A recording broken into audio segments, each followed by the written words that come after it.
All right. As of last night, Jessica just hit $100,000 earned on Upwork, and what a milestone. So, if you're a freelancer and you're trying to get to $100,000 in earnings on Upwork, we're going to talk to her right now while it's fresh and talk about what you need to be doing to get to this point. So, without further ado, Jessica, congratulations. This is a huge milestone.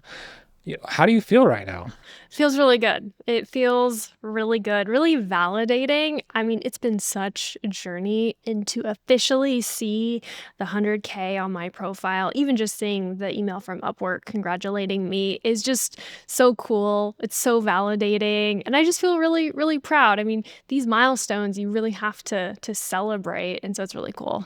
Yeah, I remember like back when I jumped on Upwork for the first time back in like 2017 or 2018. I was kind of like telling you, hey, Jessica, you really need to check this thing out. I think there might be something here. And you were pretty skeptical. You took a while. I think it may have took you a year or two to even jump on there. But I know it was like kind of around 2020 when you really started actually winning projects and, getting that momentum, right? Yeah, and I mean, I started out like every other freelancer, right? You're sending proposal after proposal and you're not getting any responses. And you're just like, how on earth are people actually making a living off of Upwork? You heard stories of really successful freelancers, or maybe you even stumbled across a couple other freelancer profiles. But the beginning was tough. The beginning was very, very tough. But I slowly learned that, oh, wow, you can actually land really amazing high value clients if you stick with it. Yeah, and it was tougher for us because there wasn't a whole lot of information about Upwork out there that like there is today. There's not a whole lot, there wasn't a whole lot of YouTube videos that we could learn about how to actually go after high value clients. So for those watching, we say that's tough. It's tough in the beginning and it's always going to be tough in the beginning, but you have access to 10 times as much information and tools and history from people like us that you can utilize if you haven't started on Upwork yet. So don't be super discouraged that, it was difficult for us, but you guys are at an advantage because you can go into this without making the same mistakes that we made. All right, so let's rewind the clock. Let's go back to those early days. What was your kind of first memory of using Upwork and then maybe getting that first client? So, if my memory isn't failing me, I think one of the very first projects I got on Upwork was this client wanted help with doing some like public relations research. And I had obviously my 9 to 5, which was in public relations. So I knew PR and public relations and pitching and outreach and all of that. And so I saw this project on Upwork and I was like, oh, yeah, like I'll do some research on different media outlets, like pretty easy, straightforward tasks. But nonetheless, I was just really excited. Like, hey, I'm actually getting paid on Upwork. Like, this client actually wants to work with me. And yeah, it was cool. It was a very, very small project. Gosh, probably less than $100. And took me a couple hours. But hey, a project is a project, and a 5-star review is a 5-star review. So you just kind of submitted a proposal to a random job and then they liked what you said in the proposal? Yeah. Yeah. I think I leaned heavily on my public relations expertise, and they were looking for something really specific and specialized. And I remember putting together a proposal. I mean, it was probably really bad looking back at it, but it fit what the client needed. And then they responded, and then we got the project up and running. So pretty quick turnaround once I was able to send that proposal. So you got your first project, you got your first review, you got your first $100. Where did you go from there? Like, how did you actually start building momentum and then actually eventually getting to a point where Upwork is a substantial source of leads for you? So I got that project on my profile, which is really exciting, but again, nowhere near paying my bills. It's exciting, and it was the start of really building out my Upwork profile, but again, not a substantial amount of money. And so from there, I was excited. I was motivated because I proved to myself, okay, like I actually have one project on my profile now. And I just kept going and I kept looking for different opportunities. I think I was largely sending proposals to different projects in the job feed. This was before I started to understand the game of positioning, but I remember submitting a proposal to a project, and they wanted an ongoing social media manager for this agency. And I submitted my proposal. They responded back pretty quickly. And then I remember they sent me like a list of 10 qualifying questions. And they were almost like interview questions.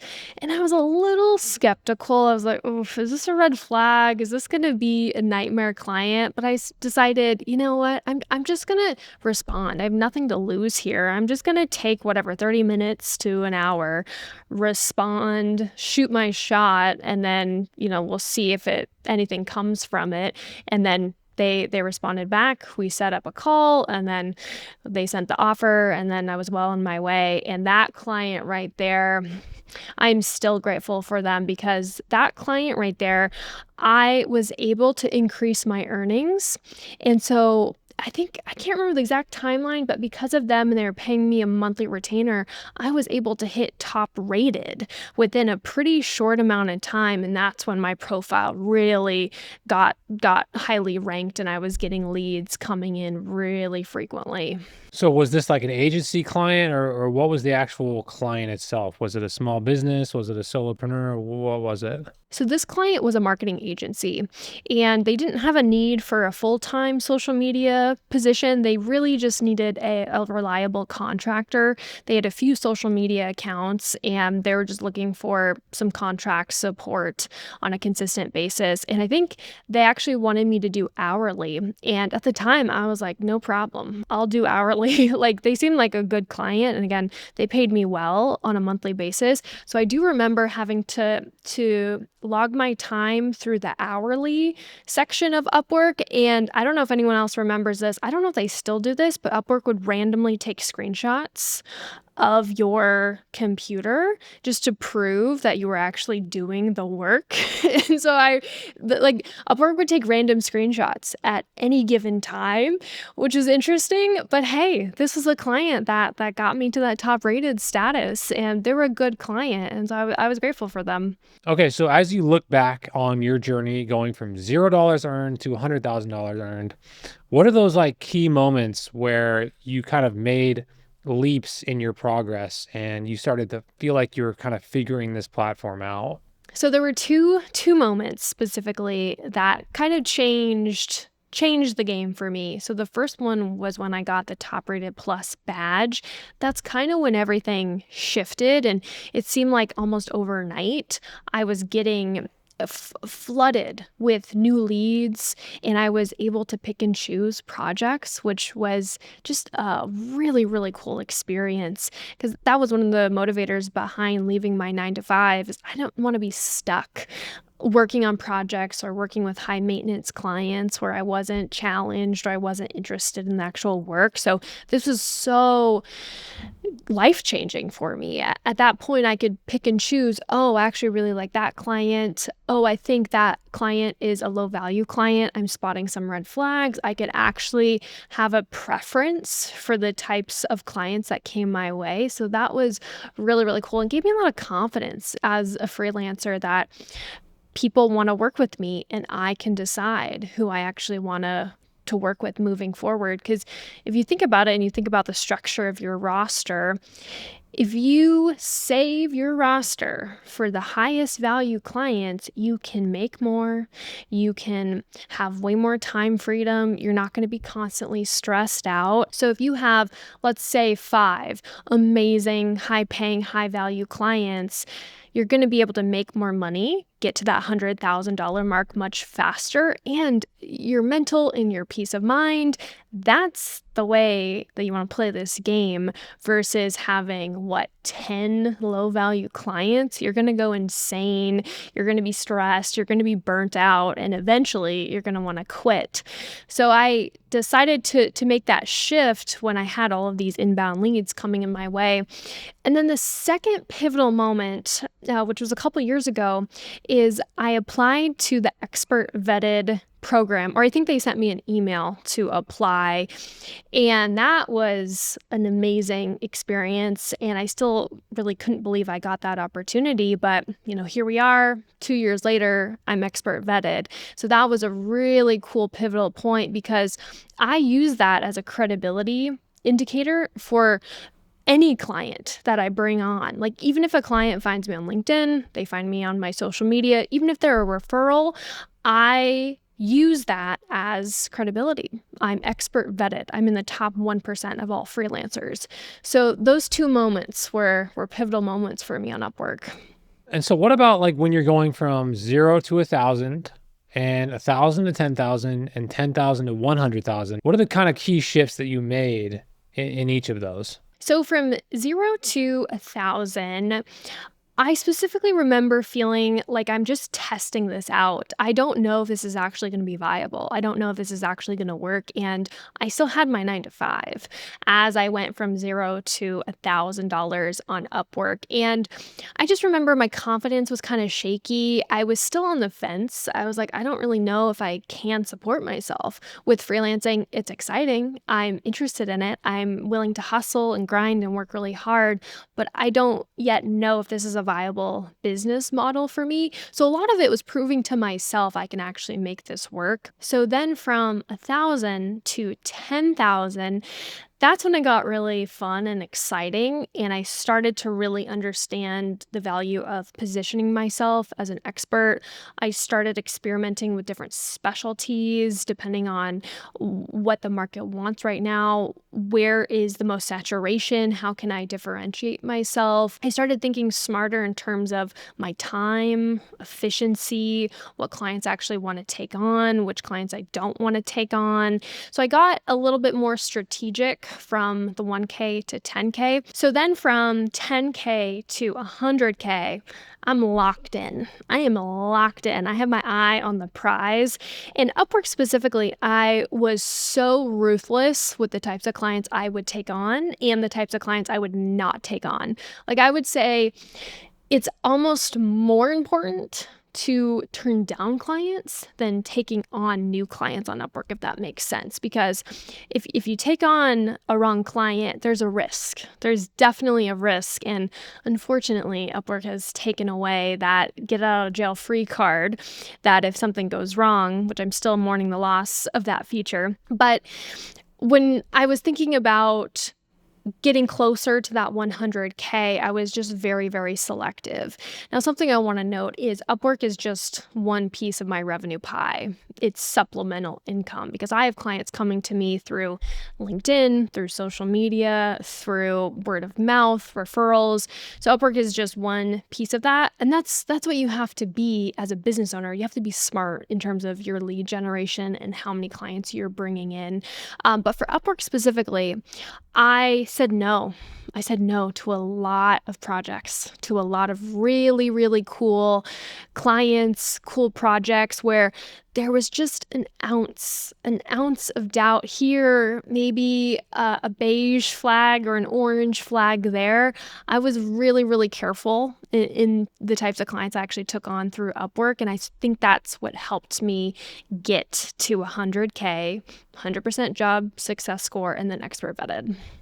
Yeah, I mean, on my journey to 100K, I definitely became insanely neurotic about clients, looking for red flags, doing insanely deep research on these clients before even responding to them. So that's definitely a pattern that you're going to see with high-level freelancers on Upwork.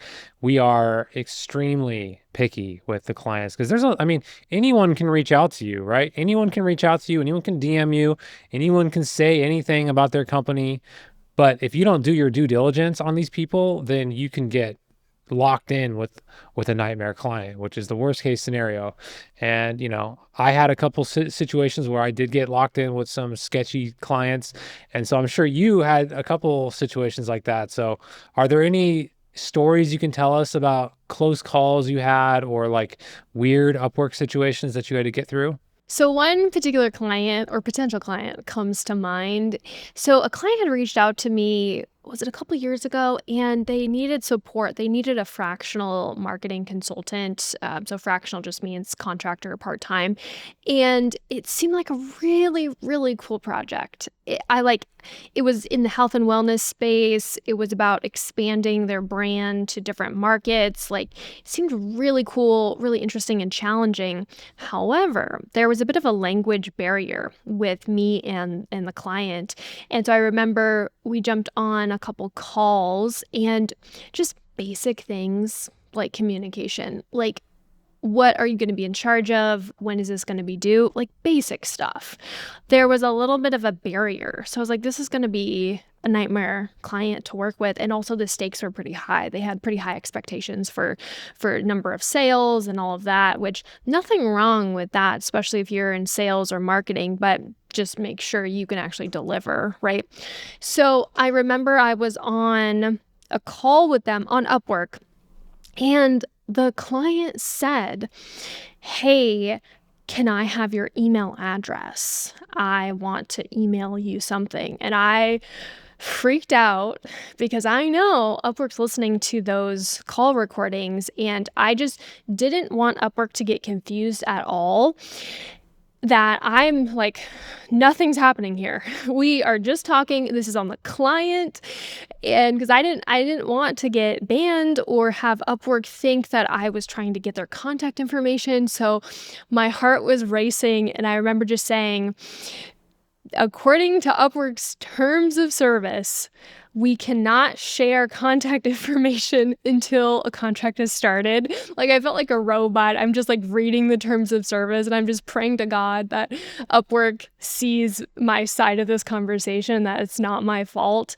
And the client was cool about it, but then I said, I don't think I'm the best fit for this project. So there's close calls, and I'm neurotic like you are, so I don't want to risk anything. So it's an interesting situation.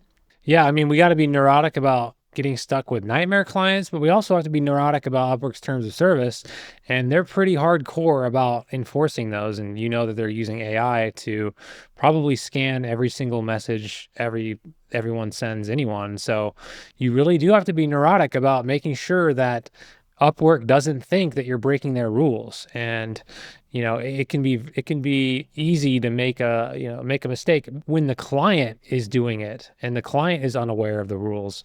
So definitely keep that in mind when you're trying to make this journey, which is going to be a long journey to 100K. You need to understand Upwork's terms of service, and you need to make sure that no matter what a client says or does or asks for, you stay by the book. You don't share personal information unless you're in a signed contract. And yeah, definitely you're going to have to be hardcore about that to get to 100K.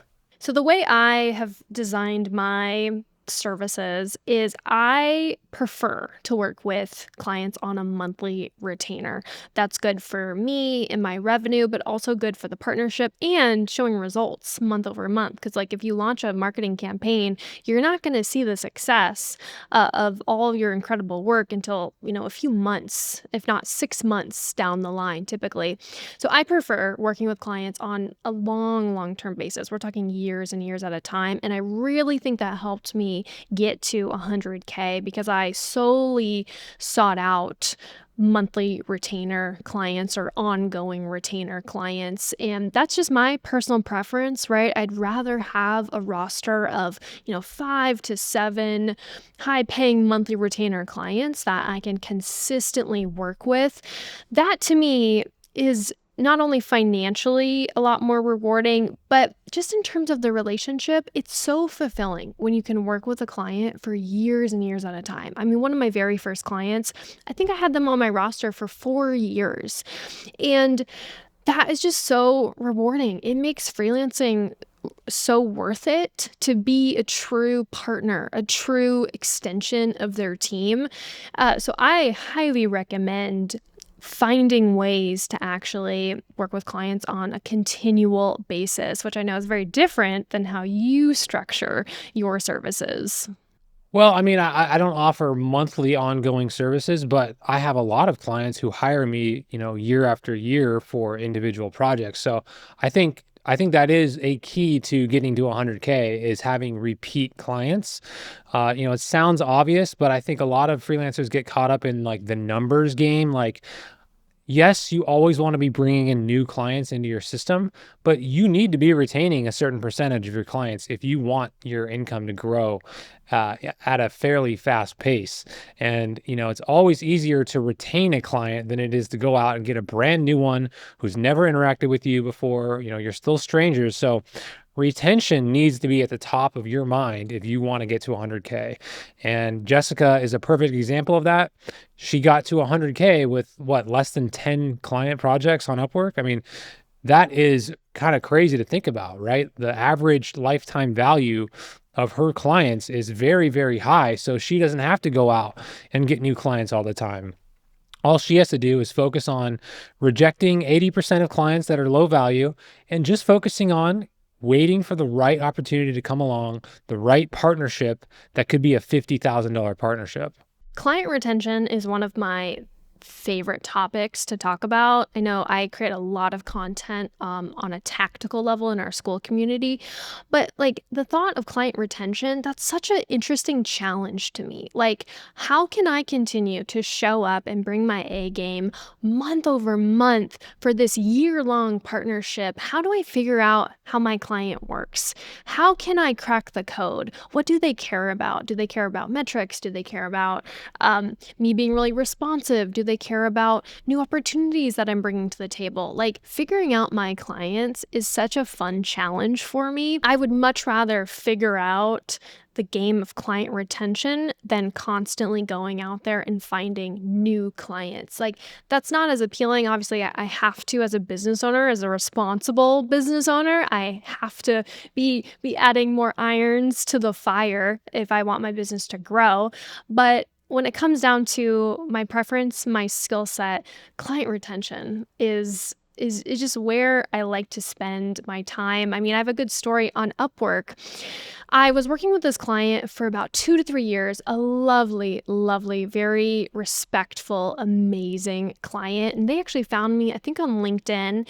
I worked with them for a year at that point, and then I asked them to come on to Upwork, which is a little hack there for anybody who's looking to get some projects, some 5-star reviews. So they so kindly got onto Upwork for me, which was fantastic. And the partnership was going really well. I had a lot of amazing metrics and stats and progress to share with them. But I remember waking up one morning and I got this email from Upwork that said, "Oh, client so-and-so closed your project." And I was like, what? Like, there was no conversation of, hey, we're going to be wrapping things up. Like, no notice whatsoever. Thank God I have just carried this mindset of bringing my A game month over month, because this client wrote me a glowing 5-star review. But it's a situation like that where you never know. You don't have control over certain maybe budget conversations or different people coming into an organization, reassessing funds. You really don't have control over that. And so what you do have control over is continuing to show up and delivering an amazing 5-star service month over month into years into the partnership. But what you do have control over is showing up and bringing your A game month over month, year after year. And so let that be a lesson to any freelancers out there who maybe you're feeling a little bit of complacency. Maybe you've been working with a client for a long time. You can't get too comfortable. You can never get too comfortable. And if we think about it, working with clients for years at a time is actually quite rare. So you never, ever want to take them for granted. And you just want to be so grateful that you have this client on your roster for at least a year. And then another thing I remember about your particular Upwork journey was that your service offerings shifted over time, right? You started out in social media and then you shifted into marketing. So talk to us about the importance of, maybe not staying in place and shifting with the market and constantly up leveling your skill set. And then obviously like positioning yourself in a way where you can move with the market or with your skills as they develop. So I remember being really, really excited to present my social media report with all the beautiful charts and graphs with the green arrows and, followers are up. Maybe a post went viral, engagements up, all these amazing social media metrics. But then when I would present them to the client, I just remember seeing so many blank faces and clients saying, well, this is great, Jessica, fantastic work, but it's not increasing revenue. And I just hated that feeling. I hated that feeling of limitation of I really want to help my client. I want to show them I can really impact the business, but it was not through social media. So that also prompted my shift into marketing, because with marketing, you can get as close as possible to the revenue number, and that's what really matters. Right? As we're talking about like case studies and portfolio and being a high value freelancer, revenue, like revenue is where it's at. And so with marketing, I can directly tie my impact and what I deliver on a monthly basis to revenue. Therefore, making clients happy, not seeing those blank faces, actually showing them that I'm a value add to their team, but also working with them for years and years because they can see, oh, Jessica's irreplaceable here. She's really impacting our revenue, in a certain way. So those two things really helped me shift into marketing from social media. And I would honestly advise any freelancer out there, just keep a pulse on the market. Just understand what's happening right now, especially with AI. You got to be adaptable and you have to pivot. If you want to continue to be a successful freelancer, pivoting is part of the game. Okay, so we talk a lot about the 80/20 principle on this channel. So if you were to do an 80/20 analysis on your entire time on Upwork, and you were to pick the 20% of things that made the biggest 80% difference, what would you say those things are? I would say portfolio and positioning. So starting things off with portfolio, high value clients. We're not talking about low value clients. Like you don't even want to entertain those conversations. You're going after those amazing high value, high paying clients.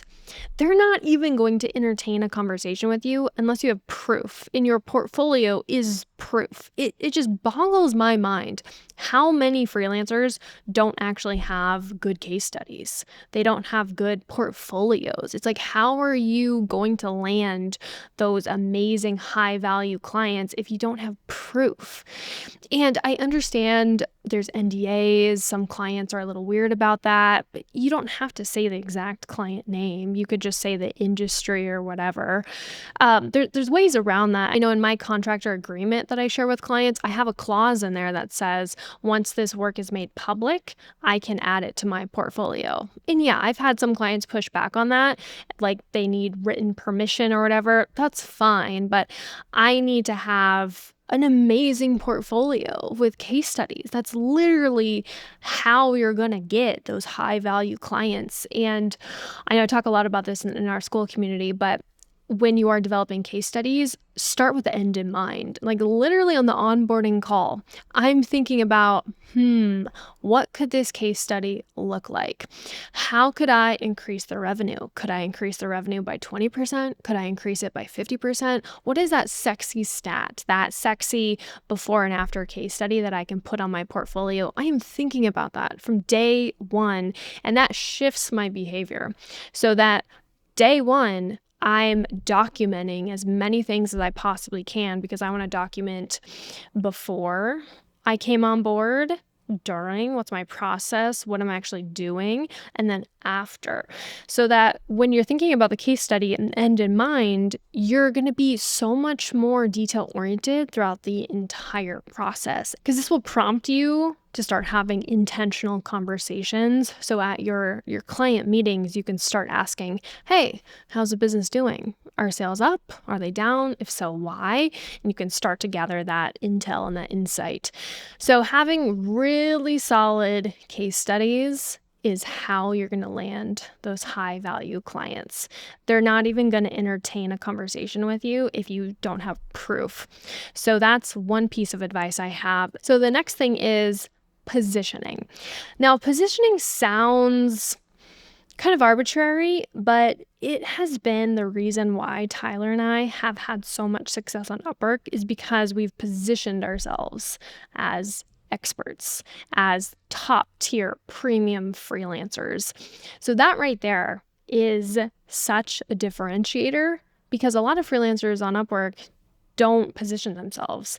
They don't even spend the time thinking about what could this look like? How do I elevate my profile? How do I elevate my presence, even my video call presence, so that a client perceives me as a high value freelancer? If you want to work with those high value clients that are going to pay you a lot of money, then you have to be perceived that you are at that level in terms of the deliverables, in terms of your presence, how you talk, how you communicate. All these little touch points add up to how you position yourself.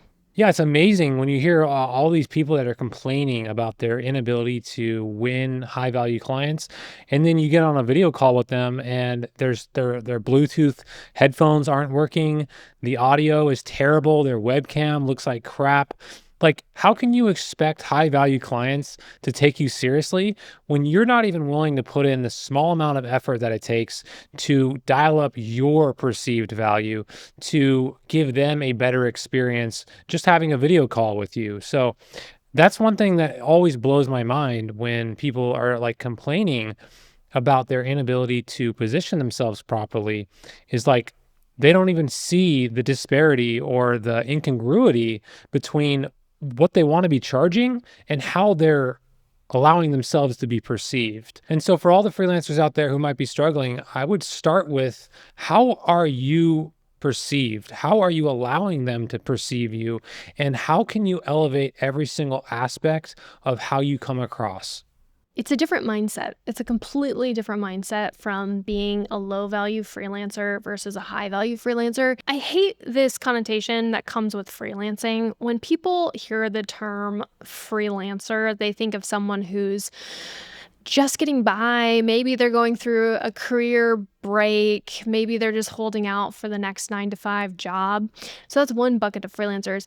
But the other bucket of freelancers are professionals. They are really smart professionals that can make a really successful living, charge premium rates, have time freedom, flexibility. There's this whole other world of freelancing, and you have to do a few things right to get to the promised land of freelancing. And again, there's always going to be challenges, but it's a different way of playing the game.